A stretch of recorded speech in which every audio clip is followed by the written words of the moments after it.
नमस्कार दोस्तों, आप सबका स्वागत है आज की वीडियो में। अगर आप क्लास 12th के साइकोलॉजी के लिए सर्च कर रहे हैं या मनोविज्ञान विषय पर आप सर्च कर रहे हैं तो आपको कहीं जाने की ज़रूरत नहीं है। यह वीडियो जो है बेसिकली क्लास 12th के साइकोलॉजी के स्टूडेंट्स के लिए है और ख़ासकर जो मेरा चैनल है तनिष्क क्रैश कोर्स एक अल्टीमेट चैनल है। लेकिन अभी क्लास 12th की साइकोलॉजी पे लगभग आपको कंप्लीट प्रिपरेशन आपको ही कराने वाला है। अभी तक मैंने 2 वीडियोस दिया है। चैप्टर नंबर 1 मनोवैज्ञानिक गुणों में विभिन्नताएं जो आपके क्लास 12th के साइकोलॉजी का है स्टूडेंट्स।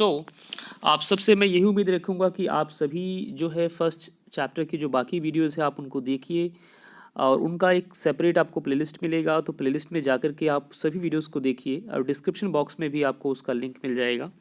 ठीक है, चलते हैं इस चैप्टर को शुरू करते हैं। और मैं जो है आपसे कुछ रिक्वेस्ट करूँगा कि मेरी जो वीडियो है बेसिकली थोड़ी सी बड़ी होती है और बड़ी होने का पर्पज़ ये है कि मैं आपको एक एक पॉइंट आपको क्लियर करता हूँ। बिल्कुल जिस तरह से आप किसी स्कूल में या अपने प्रोफेसर या लेक्चरार से पढ़ते हैं, ठीक उसी तरह से जो है एक एक कंसेप्ट को मैं आपको क्लियर करता हूँ। ठीक है, और आप सबसे मैंने पहले भी कहा था कि जैसे हम साइकोलॉजी चैप्टर 1 को कवर कर रहे हैं और मैंने इस पर आपको प्रॉपर नोट्स भी फ्रेम कर रखा है।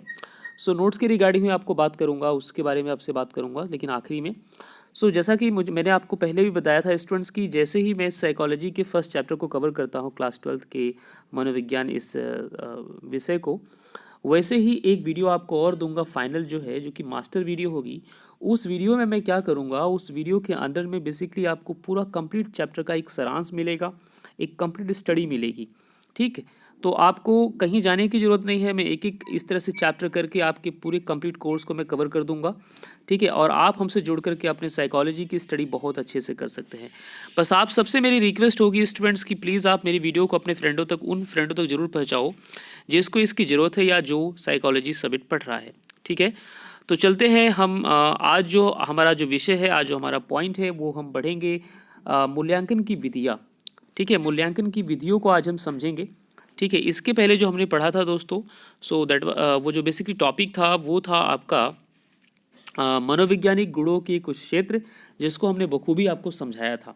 ठीक है, चाहे तो आप जो है अपने फ़ोन या अपने लैपटॉप को साइड में रख करके आप मेरे इस लेक्चर को ध्यान से सुने और एक एक चीज़ पे आप अच्छे से कंठस्थ से करते चले जाए, एक चीज़ को आप गहनता से समझते चले जाए डीपली, ताकि आपकी अंडरस्टैंडिंग बहुत अच्छी हो जाए। तो चलते हैं, पहला आपका फर्स्ट पॉइंट देखो यहाँ पर है, मूल्यांकन की विधियाँ। बेसिकली मूल्यांकन क्या क्यों हमें ज़रूरी होता है, सबसे पहले हम ये समझेंगे। यहाँ पर खासकर हम मनोवैज्ञानिक गुणों की विभिन्नताओं को समझने के लिए हम क्या कर रहे हैं, किसी एक व्यक्ति विशेष की हम क्या कर रहे हैं, उसके मानसिक मतलब विचारों का हम अध्ययन करते हैं। ठीक है, कि किस प्रकार से उसका व्यवहार है, किस प्रकार से उसका व्यक्तित्व है। अगर हमें इन सब चीज़ों का अध्ययन करना होता है तो उसी को हम कहते हैं मूल्यांकन करना, है ना। मतलब उसको एक मूल्य के रूप में उसको मापना या तौलना। ठीक है, जिस तरह से आप कोई मार्केट से कोई सामान लेने जाते हैं तो क्या करते हैं, आप उसका मूल्यांकन कैसे करते हैं, है ना। उसकी क्वालिटी आप चेक करते हैं, देखते हैं और समझते हैं, परखते हैं और अपने रिक्वायरमेंट के हिसाब से आप क्या करते हैं, उसको लेके आते हैं।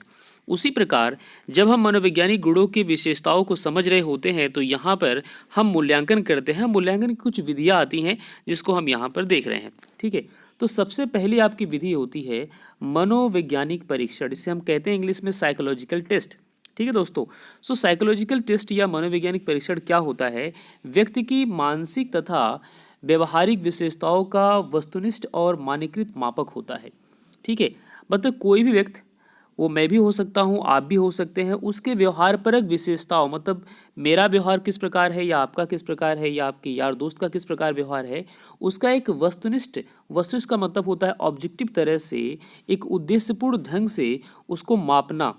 ठीक है, उसे हम कहेंगे मनोवैज्ञानिक परीक्षण। ठीक है, ऐसे उदाहरणार्थ अगर हम यहाँ समझे तो बुद्धि हो गई और अभिक्षमता का मतलब हो गया एटीट्यूड, जिसे इंग्लिश में कहते हैं। ठीक है, बुद्धि, है ना, हम बुद्धि को अलग अलग तरीके से मापते हैं। जैसे आप सभी जानते हैं, आप अपने एग्जाम में टेस्ट देते हैं, है ना, आपका असाइनमेंट होता है। ठीक है, साथ साथ आपके एटीट्यूड जिसे हम कहते हैं अभिक्षमता, तो उसको भी मापा जाता है कि आपकी सोच कैसी है, आपके विचार कैसे हैं। आपसे बात करके पता लग जाता है कि जो है आप किस प्रतिभा के व्यक्ति हैं। तो ये बेसिकली जो आपका मूल्यांकन यहाँ पर पहला दिया है, तो इस प्रकार के मूल्यांकन को हम लोग बोलते हैं मनोवैज्ञानिक परीक्षण। ठीक है दोस्तों, तो इसके बारे में हम इससे जुड़ी चीज़ें और बहुत सारी चीज़ें और पढ़ेंगे हम चैप्टर नंबर आपके सेकंड में। तो यहाँ पर आप इतना जानिए कि इस प्रकार हम मनोवैज्ञानिक विशेषताओं का अध्ययन करते हैं। इसके अंदर कुछ चीज़ें आपकी आ जाएगी, जैसे यहाँ पर लिख रखा है कि वस्तुनिष्ठ परीक्षण विकसित किए जा चुके हैं। क्लिनिकल आपका निदान है ना, मतलब कुछ आपके क्लिनिकल मेथड है। निदान का मतलब आप उससे छुटकारा किसी बीमारी से या किसी समस्या से जब पाते हैं तो एक तो तरीका ये है, ये आपका मनोवैज्ञानिक एक तरीका ये आएगा। दूसरा है निर्देशन, मतलब आपको कोई निर्देशित करता है, समझाता है, सिखाता है। तीसरा आपका होता है कार्मिक मतलब आपके कार्यों से पता लग जाता है, आपका जो मूल्यांकन आपके कामों से भी दिख जाता है कि आप किस प्रकार से कामों का चयन करते हैं या किस प्रकार से किसी काम में अपना जो इंटरेस्ट ले आते हैं। स्थानन का मतलब यहाँ पर किसी स्थान विशेष जगह से हो गया कि कैसे जगह पे आप रहना पसंद करते हैं या किन लोगों के साथ में रहना पसंद करते हैं। ठीक है, तो ये कुछ जो यहाँ पर आपको बिंदु देखने को मिल रहे हैं, ये मनोवैज्ञानिक परीक्षण के अंतर्गत आते हैं। इसके बाद जो आपका दूसरा परीक्षण है जिसे आप ध्यान रखेंगे, बहुत ही इंपॉर्टेंट है, इंटरव्यू। ठीक है, सो यहाँ पर इंटरव्यू बेसिकली आप सभी जानते हैं, इसे हिंदी में कहते हैं साक्षात्कार। ठीक है, तो ये एक बहुत ही ज़्यादा इम्पॉर्टेंट और बहुत ही महत्वपूर्ण जो है मनोवैज्ञानिक विधि है, जिसका हम जो है आज तक इस विधि का उपयोग करते आए हैं। और इस विधि का प्रयोग करके हम जो है जितनी कंपनियां हमारी है या जितने भी हमारी सरकारी नौकरियां हैं, है ना, तो हम सब कई बार हमारे एडमिशन्स जो होते हैं वहाँ भी हम लोग को इस तरह से इंटरव्यू फेस करना होता है। ठीक है, तो इंटरव्यू एक बहुत ज़्यादा इंपॉर्टेंट होता है, जिसे हिंदी में साक्षात्कार कहते हैं। तो इस चीज़ को आपको समझना बहुत ज़्यादा जरूरी है। कह रहा है जो यहाँ पर साक्षात्कार जो आपका इंटरव्यू है कि विधि में परीक्षण करता, मतलब जो एग्जामिनर होता है व्यक्ति से वार्तालाप करके सूचनाएं एकत्रित करता है। ठीक है, और आप इससे प्रयुक्त होते हुए देख सकते हैं कि जब कोई परामर्शद किसी सेवार्थी से अंतःक्रिया करता है, एक विक्रेता घर घर जाकर के किसी विशिष्ट उत्पाद की उपयोगिता के संबंध में सर्वेक्षण करता है, या इस तरह से जितने भी काम होते हैं उसके अंदर क्या किया जाता है, फेस टू फेस इंटरेक्शन होता है, फेस टू फेस बातचीत होती है। ठीक है, तो ऐसे जहाँ पर फेस टू फेस बातचीत होती है, या किसी जो है सरकारी संस्थान में जब आप किसी सरकारी जॉब के लिए आप जाते हैं तो वहाँ भी आपका साक्षात्कार होता है, वहाँ भी आपका इंटरव्यू राउंड होता है। ठीक है, तो वहाँ पर फेस टू फेस इंटरेक्शन होने के बाद जो एग्जामिनर्स होते हैं आपको परखते हैं और उसके अंदर बहुत सारी चीज़ों को वो क्या करते हैं, स्टडी करते हैं, मूल्यांकन करते हैं। तो ये आपका दूसरा एक तरीका है। ठीक है, तीसरा आपका जो बिंदु आता है जो कि अति महत्वपूर्ण है, यह है व्यक्ति अध्ययन। इसे हम कहते हैं केस स्टडी। केस स्टडी कहने का मतलब दोस्तों बेसिकली क्या होता है कि अगर हम केस स्टडी की बात करें तो केस स्टडी कहने का मतलब होता है किसी एक व्यक्ति विशेष पे अध्ययन करना। वो कोई भी हो सकता है ना, वो चर्चित कोई व्यक्ति हो सकता है। इसे अभी हमारे प्रधानमंत्री नरेंद्र मोदी जी बहुत चर्चा में है, तो इन पर केस स्टडी की जा सकती है। या जो है अटल बिहारी वाजपेयी जो नहीं है, इसके पहले जो एक महान नेता के रूप में उभरे थे, उन पर आपका केस स्टडी की जा सकती है, या राहुल गांधी के ऊपर की जा सकती है। किसी केस स्टडी आपका किसी के ऊपर की जा सकती है दोस्तों। ठीक है, तो केस स्टडी करने का हमें इम्पॉर्टेंट इसलिए होता है कि किसी भी महान व्यक्ति के बारे में, या कोई जरूरी नहीं कि महान व्यक्ति के बारे में ही केस स्टडी किया जाए। हो सकता है आप किसी टेररिस्ट की केस स्टडी कर रहे हो, है ना, किसी आतंकवादी की केस स्टडी कर रहे हो, तो केस स्टडी किसी की भी की जा सकती है। केस स्टडी करने के बाद हमें ये पता लगता है अच्छे से कि वह व्यक्ति जो है किस प्रकार उसका मनोविज्ञान बेसिकली किस प्रकार से काम कर रहा होता है, वो किस प्रकार से सोच रहा होता है, वो किस प्रकार से उसके दिमाग की जो समझ है वो किस प्रकार से काम करती है, वो किन उद्देश्यों को लेकर के इस जीवन को जो है आगे ले जा रहा है। जैसे अगर मैं बात करूँ हमारे जो है पूर्व राष्ट्रपति जो कि बहुत ही फेमस रहे हैं, ठीक है, एपीजे अब्दुल कलाम जी, उन पर केस स्टडी की गई है। उन पर बहुत सारी आपको बुक्स भी मिलेगी, बहुत सारे लोग पत्रिकाएं उन पर प्रोड्यूस करते रहते हैं, देते रहते हैं। तो उनकी जीवन गाथा को आप पढ़ करके निश्चित रूप से आप बहुत सारी जैसे चीज़ें, बहुत सारे उनके एक्सपीरियंसेस को साझा कर सकते हैं। तो यहाँ पर केस स्टडी क्या है, बहुत ही बेहतर एक तरह की आपका मूल्यांकन है। कह रहा है विधि में किसी व्यक्ति के वैज्ञानिक गुणों और उसके सामाजिक और भौतिक पर्यावरण के संदर्भ में उसके मनोवैज्ञानिक इतिहास आदि की गहनता से अध्ययन किया जाता है ना। इसके अंदर वो व्यक्ति आपका कोई भी हो सकता है दोस्तों। तो उम्मीद करता हूँ आप सभी समझ रहे होंगे।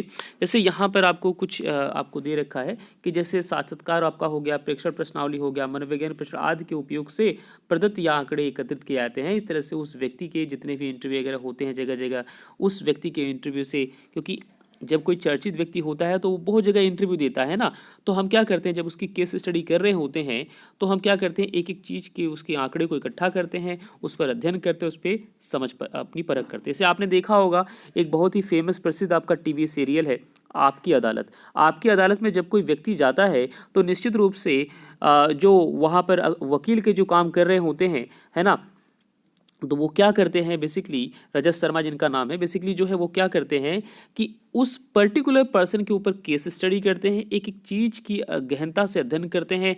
जब वो व्यक्ति कटघरे में आता है तो उससे उसी प्रकार से प्रश्नों का वो क्या करते हैं, सवाल जवाबी करते हैं। ठीक है दोस्तों। सो आपका अगला पॉइंट नेक्स्ट आपका आता है प्रेक्षण। प्रेक्षण भी बहुत ज़्यादा इंपॉर्टेंट है। प्रेक्षण एक बहुत ही गूढ़ जहाँ पर हमें चीज़ों का अध्ययन करना होता है, वहाँ पर हम लोग प्रेक्षण से हिंदी में कहें, इंग्लिश में कहेंगे ऑब्जर्वेशन। सो ऑब्जर्वेशन आपने करके देखा होगा। ऑब्जर्वेशन बेसिकली कुछ ऐसी चीज़ें हैं जिसे हम जो है कई बार ऑब्जर्व करके ही समझ पाते हैं। जैसे मान लेते हैं कि आपको माँ और बेटे का प्यार देखना या किसी के प्रति प्रेम की भावना आपको समझनी है, वो सत्कार कर रहा है या तिरस्कार कर रहा है तो उसको ऑब्जर्व करिए आप। ठीक है, उसको ऑब्जर्व करेंगे तो उसके व्यवहारों से आपको पता चल जाएगा। वो कहेगा कुछ नहीं लेकिन व्यवहारों से आपको पता चल जाएगा कि उसका व्यवहार आपके प्रति कैसा है या आपका व्यवहार उसके प्रति कैसा है। तो यहाँ पर ऑब्जर्वेशन एक बहुत इंपॉर्टेंट तरह का आपका जो है मूल्यांकन की एक विधि है।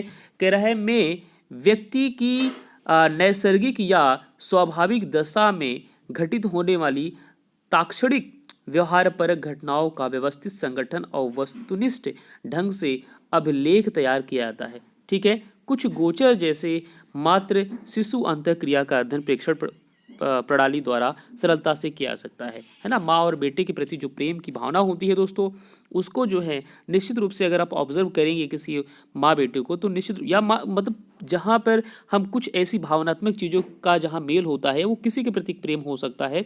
अगर आप उसको ऑब्जर्व करेंगे, उसका प्रेक्षण करेंगे तो निश्चित रूप से उस चीज़ को अच्छे से समझ पाएंगे।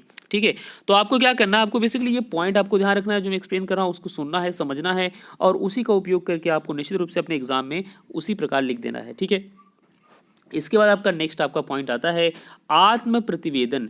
इसे हम कहते हैं सेल्फ रिपोर्ट। सेल्फ रिपोर्ट का मतलब या आत्म प्रतिवेदन का मतलब क्या होता है, वह विधि है दोस्तों जिसमें व्यक्ति स्वयं अपने विश्वासों, मतों आदि के बारे में तथ्यात्मक सूचनाएं प्रदान करता है ना। मतलब अपना खुद का एक्सपीरियंस है, मैं अपने एक्सपीरियंस है ना, मैं इस पर्टिकुलर एज तक है ना, मैं इस पर्टिकुलर एज तक लगभग मुझे 10 इयर्स का टीचिंग एक्सपीरियंस हो चुका है अब तक। ठीक है, और मैंने बहुत सारे सब्जेक्ट को पढ़ाया है और मतलब बहुत सारी चीज़ें की है। तो निश्चित रूप से मैंने कुछ सेल्फ रिपोर्ट प्रिपेयर कर रखी है। कुछ सेल्फ रिपोर्ट अगर प्रिपेयर नहीं किए तो मेरे माइंड में, मेरी मेमोरी में कहीं ना कहीं से वो सेट है। तो मेरे कुछ सर्टन विश्वास जम चुके हैं, मेरी कुछ बिलीफ सिस्टम बन चुके हैं। तो उसके आधार पे मैं क्या करता हूँ, मैं जो है उन सब सूचनाओं को मतलब जो है इकट्ठा करके उसका जो है जब कहीं ज़रूरत पड़ती है तो मैं उसका उपयोग करता हूँ। और हो सकता है कि मैं उन सभी सूचनाओं को डायरी के रूप में लिखूँ। ठीक है, तो यहाँ पर आत्म जो प्रतिवेदन है जिसे हम कहते हैं सेल्फ रिपोर्ट, कह रहा है वह विधि है जिसमें व्यक्ति स्वयं अपने विश्वासों, मतों आदि के बारे में तथ्यात्मक सूचनाएं प्रदान करता है ना। ऐसी सूचनाएं किसी साक्षात्कार, अनुसूची या प्रश्नावली, किसी मनोवैज्ञानिक परीक्षण अथवा व्यक्तिगत डायरी का उपयोग करके प्राप्त की जा सकती है दोस्तों। ठीक है, तो आई होप कि आप समझ रहे होंगे अभी तक जो मैंने आपको समझाया, जो मैंने समझाने की आपको कोशिश की है। तो इस तरह से आपका जो है एक बहुत ही इंपॉर्टेंट टॉपिक मूल्यांकन की विधियाँ जो है, यहाँ पर आपने विधियाँ देखा, मनोवैज्ञानिक परीक्षण पहला, दूसरा है आपका साक्षात्कार और तीसरा आपका है व्यक्ति अध्ययन और आपका जो चौथा है प्रेक्षण और पांचवा है आत्म प्रतिवेदन। आपने इसको समझा और सीखा। इसके बाद आपका नेक्स्ट पॉइंट आता है दोस्तों बुद्धि। सो बुद्धि बहुत कमाल की जो है हमें एक मतलब ईश्वरी जो है क्या कहते हैं, हमें वरदान है जो है मिली है। तो बुद्धि जो है बेसिकली क्या है, हम इसे समझते हैं, इसको हम जानते हैं। ठीक है, तो बुद्धि को देखो यहाँ पर इन्होंने किस प्रकार बताया है। कह रहा है व्यक्तियों की पारस्परिक भिन्नता जानने में बुद्धि एक मुख्य निवर्तित है। ठीक है, मतलब अलग अलग व्यक्ति जो होता है, ठीक है, तो उसकी समझ अगर आपको देखनी है तो उसकी बुद्धि जो होती है उसके हिसाब से आप क्या कर सकते हो, आप परख सकते हो। बुद्धि का मतलब जैसे इंग्लिश में हम इंटेलेक्ट कहते हैं, तो दो चीज़ें होती हैं दोस्तों, एक आपका होता है मन और दूसरा होता है बुद्धि। बुद्धि बेसिकली क्या करता है, वो तार्किक होता है, बहुत ज़्यादा क्या होता है, तार्किक होता है। मन क्या करता है, बहुत चंचल होता है, बुद्धि बहुत तार्किक होती है। तो मन आपका जो है यहाँ से वहाँ, वहाँ से यहाँ भागने की कोशिश करता है, लेकिन बुद्धि क्या करती है, तर्क वितर्क करती है। तो अपने शरीर के अंदर जो है दो चीज़ें बेसिकली है, एक तो आपका मन है ना, जिसे हम कई बार माइंड कहते हैं, है ना। माइंड अलग है, माइंड को बुद्धि मत समझना। माइंड बेसिकली क्या है, माइंड का मतलब होता है मन। कुछ लोग माइंड को बुद्धि समझते हैं, बोलते हैं उसके पास बहुत सारा माइंड है। माइंड का मतलब दोस्तों, इस चीज़ को ध्यान समझिए कि माइंड का मतलब मन होता है। मन वो है जो बहुत चंचल होता है। जैसे आपने देखा होगा कि आपका जो मन है कभी भी स्थिर नहीं रहता, कभी इस बात पे कभी उस बात पे, हमेशा यहाँ से वहाँ वो भागता रहता है। लेकिन जो बुद्धि होती है वो क्या होती है, बहुत तर्कपूर्ण होती है, तर्कसंगत होती है। जब आपका मन किसी गलत दिशा में जाता है तो आपकी बुद्धि क्या करती है, उस पर एक तर्कपूर्ण ढंग से आपको समझाने की कोशिश करती है। लेकिन हमारा मन जब हावी हो जाता है तो हम उस गलत काम को कर बैठते हैं। तो यहाँ पर बेसिकली वही चीज़ आपको समझा रहे हैं कि बुद्धि मतलब इंटेलेक्ट की बात कर रहे हैं, उसको समझने के लिए आप क्या करते हैं कि अलग अलग उसके तरीके होते हैं, उसके आधार पर हम क्या करते हैं, बुद्धि को समझते हैं या किसी के इंटेलेक्ट को हम समझते हैं। और सबके बुद्धि का लेवल अलग अलग होता है दोस्तों। कह रहा है किसी व्यक्ति की बुद्धि जानने से यह भी ज्ञात होता है कि वह अपने पर्यावरण के अनुरूप अपने व्यवहार को किस प्रकार अनुकूलित करता है ना। आपकी बुद्धि जिस प्रकार होगी, निश्चित रूप से आप उस पर्यावरण में जब जाएंगे, किसी एक सर्टेन माहौल में जाएंगे, तो अपने उसी पर्यावरण के हिसाब से क्या करेंगे, अपने आप को अनुकूलित करने की कोशिश करेंगे। निश्चित रूप से यह सत्य है। ठीक है, आप बुद्धि तथा उसके विभिन्न स्वरूपों के बारे में पढ़ेंगे। सामान्य जन बुद्धि के स्वरूप के बारे में जो समझते हैं, मनोवैज्ञानिकों द्वारा उससे बिल्कुल भिन्न ढंग से इसे समझा जाता है। अब सामान्य जो लोग होते हैं, जैसे जिसे मनोविज्ञान का ज्ञान नहीं है, जो साइकोलॉजी नहीं पढ़ता, वो बेसिकली बुद्धि को अलग अलग तरीके से समझने की कोशिश करता है ना। उसका बुद्धि के समझने का स्तर अलग है। लेकिन यहाँ पर जब किस चीज़ को एक तर्कपूर्ण ढंग से या तरीके से समझा जाना है, साइकोलॉजिकल या मनोवैज्ञानिक आधार पर समझा जाना है, तो निश्चित रूप से उसका तरीका क्या होगा, अलग होगा। तो यहाँ पर सामान्य जन की जो समझ होती है कि बुद्धि को कैसे वो परखते हैं, तो यहाँ पर थोड़ा सा आपको बता रखा है। यदि आप किसी बुद्धिमान व्यक्ति के व्यवहार का परीक्षण करें तो आप पाएंगे कि मानसिक सतर्कता उसके अंदर होती है। ऐसे मतलब अगर आप किसी एक बुद्धिमान व्यक्ति का परीक्षण कर रहे हो, आप समझ रहे हो सकता है आपके पड़ोस के अंकल हो, या हो सकता है आपके खुद के फादर हो, है ना, वो कोई भी आपका भाई हो सकता है, आपकी बहन हो सकती है, या आपका दोस्त हो सकता है।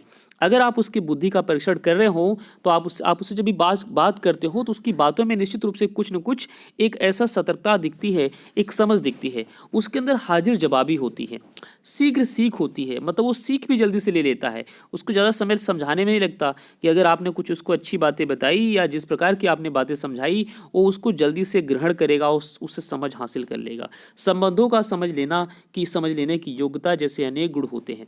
यहाँ पर ऑक्सफोर्ड शब्दकोश में, मतलब ऑक्सफोर्ड की डिक्शनरी में बेसिकली बुद्धि को प्रत्यक्षण करने, मतलब परसीव का मतलब होता है समझना, सीखना। ठीक है, तो और दूसरा जो है सीखना आपका हो गया, और तीसरा आपका जो है समझना, अंडरस्टैंडिंग, और जो है नोविंग मतलब जानने की योग्यता के रूप में परिभाषित किया गया है।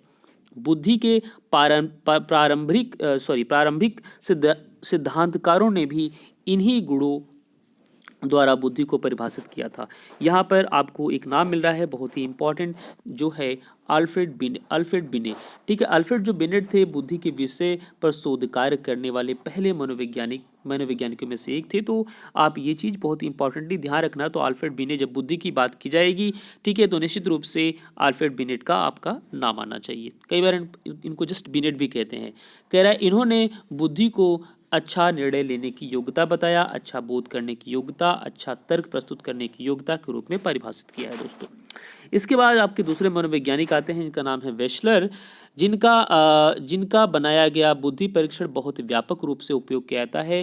ने बुद्धि को उनकी प्राकार्यात्मकता के रूप में समझा, अर्थात उन्होंने पर्यावरण के अति अनुकूलित होने में बुद्धि के मूल्य को महत्व प्रदान किया। मतलब आप जब किसी पर्यावरण में रहते हैं तो उसमें ज़्यादा अनुकूलित अपने आप को सेट करते हैं, तो वहाँ पर उस चीज़ को उन्होंने बल दिया।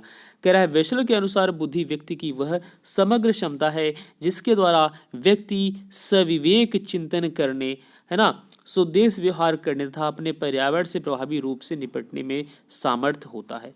कुछ अन्य मनोवैज्ञानिकों जैसे कि यहाँ पर नीचे आपको नाम मिलते हैं, जिसके अंदर आपका आता है नाम गार्डनर का, जो कि एक फेमस आपके साइकोलॉजिस्ट है। स्टर्नबर्ग का, रॉबर्ट स्टर्नबर्ग बहुत ही फेमस ये भी है, का सुझाव है कि बुद्धिमान व्यक्ति न केवल अपने पर्यावरण से अनुकूलन करता है बल्कि उसमें सक्रियता से परिवर्तन और परिमार्जन भी करता है। परिमार्जन मतलब बदलाव ले आता है। कहने का मतलब यहाँ पर यह है कि अगर एक बुद्धिमान व्यक्ति आपके सामने होगा, आपके परिवेश में रह रहा होगा, तो निश्चित रूप से उसका प्रभाव, जिस तरह से प्रकाश अगर हो जाता है कहीं पर तो अगल बगल रोशनी निश्चित रूप से फैलती है दोस्तों, ठीक है। वही जो काम जो है एक बुद्धिमान व्यक्ति करता है, वो जहाँ भी होगा तो उसके कुछ ऐसे कारनामे होंगे, उसकी सक्रियता कुछ इस प्रकार होगी कि वो परिमार्जन के रूप में काम करेगा और निश्चित रूप से अपने पास पड़ोस को अनुकूलित करेगा, अपने हिसाब से सेट करेगा वो, और जो है उस पर जो है वो क्या कहते हैं सुधार लाने की कोशिश करेगा। तो ये चीज़ आज हमने समझी दोस्तों। और यहाँ पर कुछ आप सबके लिए एक्टिविटी है, एक्टिविटी को पढ़ना है, एक इंपॉर्टेंट एक्टिविटी है। इस एक्टिविटी को हल्के में बिल्कुल मत देना आप लोग। अगर आप साइकोलॉजी के एक अच्छे विद्यार्थी, एक अच्छे स्टूडेंट बनना चाहते हैं तो जितनी भी एक्टिविटी मिले इसको आप अपने घर में ही इसकी स्टडी करो। घर में ही आप जो है बेसिकली जब हम सब्जेक्ट को, किसी विषय को जो हम एक मतलब सही ढंग से लेके पढ़ते हैं, खासकर साइकोलॉजी हम पढ़ रहे हैं, कितना अच्छा सब्जेक्ट है ये, तो हम निश्चित रूप से इनकी जितनी भी एक्टिविटी आपको यहाँ पर मिलती है, जैसे यहाँ पर आपको एक्टिविटी बता रखा है आपकी कक्षा में सबसे बुद्धिमान सहपाठी। आप कक्षा छोड़ो, अभी तो लॉकडाउन है तो कक्षा अभी साइड करो आप, ठीक है। आप अपने घर में ही जाकर के आप क्या करो, स्टडी करो। अपने चाचा ताऊ भैया भाभी जो भी आपके घर के परिवार के सदस्य हैं, आप उनमें स्टडी करो कि उनमें आपको बुद्धिमान कौन लगता है, क्यों लगता है, उसके क्या कारण आपको दिखते हैं, उसके बुद्धिमान होने के पीछे क्या कारण है, ठीक है। ऐसे कई लोगों का आप अध्ययन करो और उसके बाद एक निष्कर्ष आप निकालो। तो इन सब चीज़ों को जब आप समझते हैं तो निश्चित रूप से आप जो है एक सही तरह से साइकोलॉजी का अध्ययन कर रहे होते हैं, ठीक है। साइकोलॉजी बहुत अच्छा सब्जेक्ट है दोस्तों। अगर आप इसको मन से पढ़ेंगे निश्चित रूप से आप जीवन के किसी न किसी क्षेत्र में जो है एक ऊंची सफलता को प्राप्त करेंगे। इसके बाद आपका अगला पॉइंट आता है बुद्धि के सिद्धांत, जो कि मोस्ट इंपॉर्टेंट है, मोस्ट इंपॉर्टेंट है। मैंने आपको पहले ही बताया दोस्तों कि मेरी वीडियो थोड़ी बड़ी होती है, ठीक है। ये भी वीडियो आपकी 21 मिनट की हो चुकी है और हो सकता है अभी 1-2 मिनट और लगी जाए, ठीक है। लेकिन मैं आपसे यही कहूँगा कि वीडियो को पूरा देखा करो, स्किप मत किया करो। इसको स्किप करोगे तो आपको ज्ञान भी आपका स्किप हो जाएगा, आपको अधूरी बातें मिलेंगी। मैं अगर अपने समय को आप सबको दे रहा हूँ तो निश्चित रूप से मेरे समय का उपभोग कीजिए आप सही तरह से, ठीक है। तो ये चीज़ मैं आपको कहना चाहूँगा, ठीक। और जो है अगर आपको वीडियो ऐसे देखने में दिक्कत होती है, आप साइड में रखिए मेरी बात को, मेरे लेक्चर को आप ध्यान से सुनिए। मैं हर बार ये मैसेज देता हूँ कि आप ताकि किस तरह से अपने माइंड को कॉन्सेंट्रेट करके, एकाग्रचित करके, अपने दिमाग को स्थिर करके आप जो है मेरी बातों को सुने और समझे, उसको अपने जीवन में उतारें, ठीक है दोस्तों। और आखिरी बात मैं आपसे कहना चाहूँगा कि जो है आप प्लेलिस्ट में हमेशा जाया करो। आपको साइकोलॉजी क्लास 12 की पूरी पढ़ाऊँगा, ठीक है। अगर आप किसी कॉम्पिटिटिव एग्जाम के लिए आए हैं, आपका मोस्ट वेलकम है। अगर आप किसी भी तरह से आपके डाउट्स हैं, क्वेश्चन है, तो आप कमेंट बॉक्स में पूछ सकते हैं, कर सकते हैं। और मैं साइकोलॉजी का नोट्स भी प्रोवाइड करता हूँ स्टूडेंट। अगर किसी भी स्टूडेंट्स को साइकोलॉजी के नोट्स के रिलेटेड अगर चाहिए, चाहे वो हिंदी मीडियम का है चाहे इंग्लिश मीडियम का है, तो साइकोलॉजी के कंप्लीट नोट्स, स्टडी मटेरियल और प्रीवियस 10 ईयर के क्वेश्चन पेपर विद सोल्यूशन जो है आपको मिलते हैं हिंदी मीडियम में, ठीक है। सो मेरा व्हाट्सएप नंबर है 9560309722 और ये नोट्स स्टूडेंट चार्जेबल है, ठीक है। नोट्स चार्जेबल यूँ है क्योंकि इस नोट्स को टाइप कराने के लिए और जो है इसकी बहुत सारी मतलब अपडेशन में हमें जो है पे करना होता है। So this is the reason कि मैं जो है नोट्स को चार्जेबल रखा हूँ। आप मार्केट में जिस प्रकार से कहीं कहीं से बुक ले आते हैं, परचेस करते हैं, उसी प्रकार से मैं आपको नोट अवेलेबल कराता हूँ, ठीक है। लेकिन ये नोट निश्चित रूप से आपको उस बुक से कई हज़ार गुना ज़्यादा हेल्पफुल होंगे, क्योंकि मैंने जो है जिस तरह से संगठित किया है उसको, वो निश्चित रूप से आपकी हेल्प करेंगे। और उसके साथ साथ नोट्स अगर आप हमारे से जुड़कर लेते हैं तो हम इस समय दर समय आपको जो है आपका जो है एक प्रकार से आपका निरीक्षण भी करते रहते हैं, आपकी निगरानी भी अपनी निगरानी में आपको रखते हैं और साथ ही साथ जो है आपको हम हेल्प सपोर्ट करते रहते हैं। हेल्प सपोर्ट हम ऐसे भी करेंगे लेकिन एक स्पेशल केयर हो जाती है, बिकॉज उस टाइम क्या होता है कि हम एक सर्टन ग्रुप को आपको मतलब सौंप देते हैं हमारे पास जो साइकोलॉजी के अंदर जो फैकल्टी है, ताकि जो आप एक केयर में रहें, ठीक है दोस्तों। तो कुल मिला के आज जो है हमने साइकोलॉजी पढ़ा है एक इंपॉर्टेंट पॉइंट, और इसके बाद की जो वीडियो आएगी वो इससे भी ज़्यादा इंपॉर्टेंट होगी, बिकॉज जो आपका नेक्स्ट टॉपिक है जिसका नाम है आपका बुद्धि के सिद्धांत, ठीक है, मोस्ट इंपॉर्टेंट है, तो इसको आप मिस बिल्कुल मत करना। ठीक है दोस्तों, तो आप सबसे मैं गुजारिश करूंगा कि प्लीज़ मेरी वीडियो को अपने फ्रेंडों तक जरूर शेयर करो, ताकि मेरी रीच, मेरी पहुंच मैक्सिमम हो सके और मैक्सिमम लोगों तक मैं जाके उनकी हेल्प कर सकूं। ये वीडियो फ्री में है, वीडियो का कोई चार्ज नहीं है। नोट का चार्ज इसलिए रखा हूँ बिकॉज उसमें टाइपिंग वर्क होता है और टाइपिंग मैं खुद नहीं करता, हिंदी टाइपिंग थोड़ी मुश्किल होती है और उसको मैं करवाता हूँ और उसके लिए मैं पे करता हूँ। अपडेट अभी इस टाइम नोट हम अपडेट भी कर रहे हैं, ठीक है, उसमें नई नई चीज़ें ऐड करते रहते हैं। ठीक है दोस्तों, सो आज की क्लास में स्टॉप करते हैं और अगली बार से मैं जो है आपसे बातें कम किया करूँगा और पढ़ाया ज़्यादा करूँगा, दैट्स मीन की, ताकि जो है हम कम से कम टाइम में ज़्यादा टॉपिक को कवर कर पाए। Okay, so till then take care and thank you so much.